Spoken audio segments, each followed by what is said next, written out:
Hi, it's Christina with the Sisyphean Journal. Today's December 23rd, and again, we're looking at the kind of situation that just reminds us that there is no legal status of abortion that will make women and their unborn babies safe. It's entirely dependent upon those in authority, and we as pro-lifers, being the ones that actually care about the women's safety, we're the ones that are going to have to keep an eye on these potential abortionists, regardless of the legal status of abortion. The overturning of Roe versus Wade hasn't changed the way people think. I've said it before, once people become in thrall to abortion, abortion becomes all that matters to them, that the abortion happens. Now, today it's a little bit different because the doctor in question, Dr. Guy E. Brewer, he got away with a slap on the wrist. Oh, bad Dr. Brewer, naughty, naughty. Mainly because he was such a boon to young men that killing 6 young women really wasn't that big a deal. A young woman named Myrtle Rose, 21 years old, died December 23rd, 1931. For some reason, the newspapers have her as Mrs. Myrtle Rose, even though her parents' surname was Rose. So maybe she also married a man whose surname was Rose. It seems like an unusual surname for there to be 2 unrelated families, but be that as it may, they don't mention her husband at all in coverage. Now, Myrtle was the first abortion death attributed to Brewer. He went on to perform abortions that killed Ruby Ford, Hermione Fowler, Doris Jones, Wanda Lee Gray, and Elizabeth Shaw. Now, Brewer was the generous grouch of the city. He'd graduated from the University of Louisville in 1906 and was practicing medicine in Garber, Oklahoma for 21 of the 29 years he'd been a physician.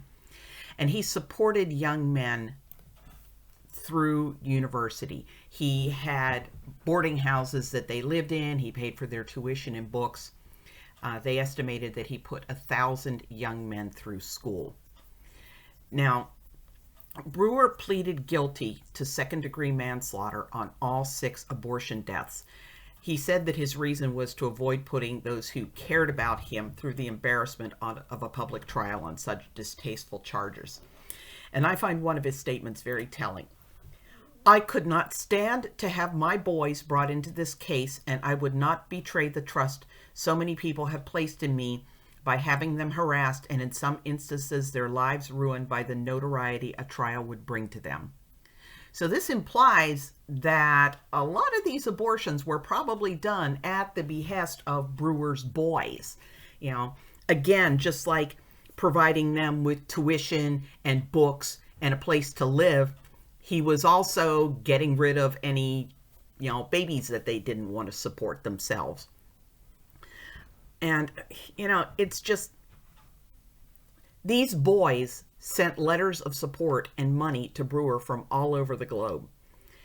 The county attorney who arranged the plea deal didn't seem to think Brewer had done much harm. In accepting Dr. Brewer's plea of guilty in these abortion deaths, I do so with the feeling that the law has collected its debt. The matter of the penalty assessed is unimportant.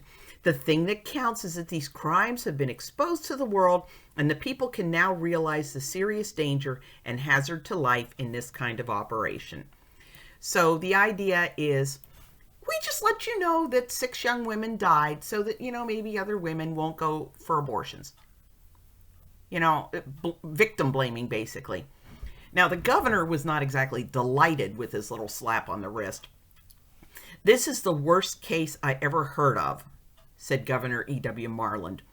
He was, in my opinion, guilty of moral turpitude of character almost as serious as that resulting in the deaths of these women.